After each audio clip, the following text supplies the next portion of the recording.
ila Rasulillahi sallallahu alaihi wasallam, dia telah datang berjumpa dengan Rasulullah sallallahu alaihi wasallam. Jadi Walid ibnul Mughirah dia yang datang sendiri.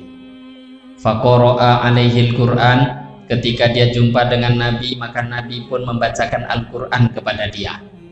Faka'annahu raqqalahu, maka Al-Qur'an itu seolah-olah telah melembutkan hati Mughirah. Hati Walid ibnul Mughirah, bukan Mughirah, Walid ibnul Mughirah. Datang jumpa Nabi, kemudian selepas itu Nabi dakwah, dibacakan ayat Quran. Maka pada waktu itu hatinya pun tersentuh dengan bacaan Quran tadi.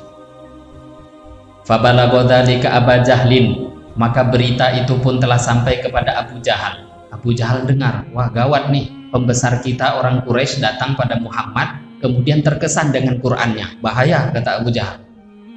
Faqala, maka Abu Jahal pun berkata kepada Walid ibnul Mughirah, ya ammi, wahai pamanku. Abu Jahal aja panggil paman, mentua sudah tahu. Ya ammi, wahai pamanku, inna qaumaka yuriduna ayyajma'u laka ma'lan. Sesungguhnya kaum engkau, orang-orang musyrik Mekah, ingin mengumpulkan harta dan diserahkan, dihadiahkan untuk engkau. Qala, maka Walid ibnul Mughirah bertanya, lima, kenapa?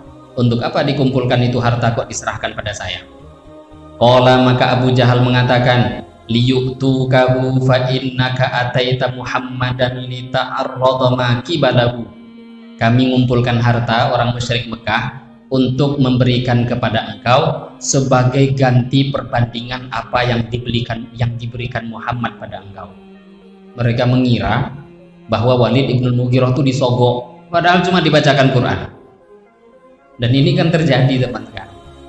Kami mau mengumpulkan harta supaya jadi pengganti apa yang sudah ditawar diberikan Muhammad sebelumnya pada engkau. Qala, maka Walid ibnul Mughirah pun menjawab, qad alimat Quraisyun anni min aktsariha malan. Ya Abu Jahal, satu kaum Quraisy ini tahu yang paling kaya itu saya, kok malah mau dibagi harta. Paling kaya saya, kok malah saya diberi harta.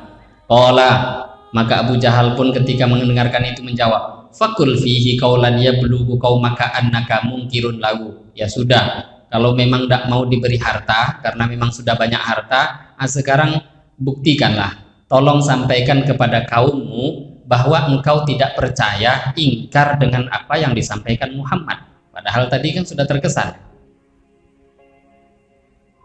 Qala, maka Walid ibnul Mughirah mengatakan, wa madza aqul? Nah, kalau begitu apa yang mau saya sampaikan? Engkau nyuruh ngingkari, kira-kira seperti apa yang mau saya sampaikan pada orang musyrik Mekah? Fa wallahi ma minkum rajulun a'rafa bil asy'ari minni wala a'lama bi rajasihi wala bi qasidihi minni wala bi asy'arihil jin. Wallahi ma yushbihu alladhi yaqulu syai'an min hadza. Wa wallahi, kata Walid ibnul Mughirah, apa yang mau saya katakan? Demi Allah, tidak ada satu orang pun di antara kalian yang lebih memahami syair-syairnya orang Arab. Nabi Muhammad kan dituduh ahli syair. Tidak ada yang lebih memahami syairnya Arab di antara kalian yang lebih paham dari aku, baik dari segi rojasnya, kasidahnya, susunannya, kalimatnya, gak ada yang lebih paham melebihi aku. Wallahi ma yushbihul ladzi yaqulu syai'an min hadza. Dan demi Allah, setelah saya dengarkan apa yang disampaikan Muhammad dari Al-Qur'an itu, Quran tuh gak sama sedikit pun dengan syair-syair yang kalian maksud. Wa wallahi inna liqaumihi alladzi yaqulu halawah. Demi Allah, inna liqaulihi alladzi yaquluhu halawah. Demi Allah, apa yang disampaikan oleh Muhammad ayat-ayat itu halawah, mendengarnya pun sudah dapat kemanisannya. Wa inna alaihi latolawah, dan sungguh di dalam ayat yang dibacakan Muhammad itu latolawah, sungguh ada kebaikan yang sangat banyak. Yang dia sampaikan itu indah, manis, bagus. Wa innahu lamuthmirun a'lahu, yang dia sampaikan itu berbuah bahagian atasnya. Mubdikun asfaluhu, banyak kebaikan bahagian bawahnya. Atas, bawah, tengah, semua yang dia baca tuh baik, ada faedah. Wa innahu la ya'lu wa la yu'la. Sungguh dia itu tinggi dan tidak ditinggikan. Memang sudah tinggi, bukan ditinggikan. Ada orang aslinya rendah kan kemudian diangkat. Ini enggak, memang sudah di atas, bukan di bawah kemudian diangkat, enggak. Wa innahu la yuhattimu ma tahtahu. Dan sesungguhnya apa yang disampaikannya itu akan menghancurkan apa yang bertentangan yang ada di bawahnya. Qala, lan dengarkan perkataan Walid ibnul Mughirah tadi, Abu Jahal jadi bingung. Nah, ini luar biasa sudah kesannya dengan Al-Qur'an tadi. Maka kemudian Mughirah mengatakan, Abu Jahal mengatakan, inna hadzal qala la yarda anka qaumuka hatta taqulu fihi. Lah kalau engkau mengucapkan ini pada orang-orang musyrik Mekah, mereka nggak akan terima. Lah berarti engkau kan seperti masuk Islam, muji-muji walaupun tidak masuk tetap nggak terima kok orang musyrik Mekah. Qala, kemudian Walid ibnul Mughirah mengatakan kepada Abu Jahal, kif anni hatta ufakkiru fihi. Ya sudah, sekarang berhenti dulu di sini, beri saya waktu untuk berpikir. Nah sudah, kamu pulang dulu, saya mau mikir dulu beberapa hari.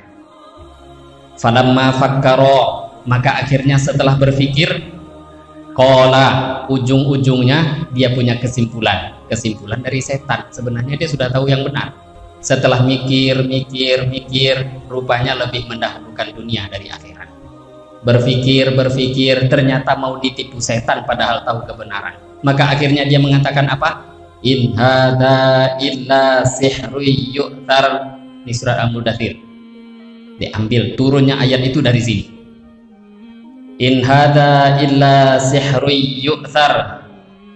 Ini yang disampaikan Muhammad itu adalah sihir yu'thar, yang mana sihir itu dia pelajari dari tukang-tukang sihir sebelumnya. Itu hasil kesimpulannya. Setelah mikir malah itu yang dapat. Ya'thuruhu an ghairihi, yang dia pelajari daripada orang setelahnya. Gara-gara kejadian ini turunlah ayat dzarni wa man khalaqtu wahida wa ja'altu lahu malam mamduda wa banina syuhuda. Al-ayat. Ayat ini turun gara-gara kisahnya Walid ibnul Mughirah yang tidak mau masuk ke dalam agama Islam. Nah ini surat yang diterangkan di dalam surat Al-Mudaththir. Jadi Allah Subhanahu wa taala mencela orang tua yang tidak mau beriman ini. Kata Allah, dzarni wa man khalaqtu wahida. Biarkan saja dia. Wa man khalaqtu, dan orang yang aku ciptakan itu wahida, dia itu awal mulanya kan sendiri di perut ibunya. Tidak bisa apa-apa, yang mengeluarkan dia dari perut ibunya juga aku. Kata Allah, biarkan dia, lupa diri. Wa ja'altu lahu malam mamduda. Bahkan bukan hanya aku urus dia dari perut ibunya, aku jaga dia dalam kesendirian, aku keluarkan dia dari perut ibunya dengan selamat. Kemudian kata Allah, wa ja'altu lahu malam mamduda. Ada lagi anugerah yang aku beri, harta yang banyak pun aku beri pada dia. Wa banina syuhuda. Bahkan bukan hanya itu kata Allah, anugerah yang lebih banyak lagi, ada anak-anak yang selalu hadir di sekitarnya. Ini kalau anugerah ini ada pada seseorang, itu sempurna namanya. Ada orang punya harta, anak-anak pergi lari semua, tidak ada yang mengurus, itu kan rugi. Ada orang punya anak di sekeliling, miskin pula semua, oh tambah susah itu. Lah ini semua anugerah kata Allah begitu banyak aku beri, tapi ujung-ujungnya mikir, malah ninggalkan Islam. Itu orang yang tidak dapat hidayah daripada Allah. Nah ini ayat turun celaannya Allah kepada Walid ibnul Mughirah yang sudah tahu kebenaran tapi tidak mau masuk ke dalam agama Islam. Tapi itu juga nggak dipungkirikan hasil dakwahnya Abu Jahal. Maka kita harus tahu bahwa kalau kita ini nggak mau dakwah, maknanya nggak mau ngajak orang pada Allah, nggak ada cerita pasif tuh, nggak ada Bapak Ibu. Kalau kita nggak mau ngajak pada kebaikan, mau nggak mau orang akan ngajak kita. Oh saya netral, saya golongan netral. Itu golongan netral itu nggak ada itu. Kalau nggak ngajak pada Allah, maka dia akan diajak oleh orang. Dia yang akan diajak oleh orang kepada keburukan. Kalau nggak ada yang ngajak dia pada kebaikan, ya ngajak dia pada keburukan. Ya untung kalau masih ada dai yang datang pada dia, mengingatkan dia untuk taat pada Allah. Tapi kalau yang sebaliknya yang datang, maka cerita pasif itu nggak ada. Yang ada tuh harus aktif. Siapa yang aktif, terus bergerak, kebaikan yang ada dalam diri itu gerakkan, maka baru nanti agama itu terjaga.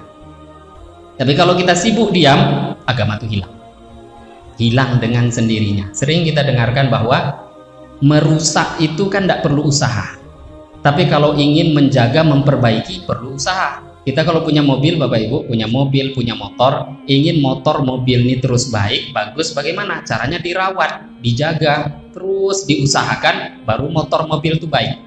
Lah kalau untuk ngerusak motor, ngerusak mobil, itu nggak perlu diusahakan, diam saja, pasif, diam, biarkan di garasi. Kalau nggak percaya, sebulan nanti banyak kempes itu. Diamkan saja, nanti 2 bulan akinya udah nggak jalan lagi. Nggak perlu ngerusak mobil tuh ambil palu ditokok sampai pecah, nggak perlu.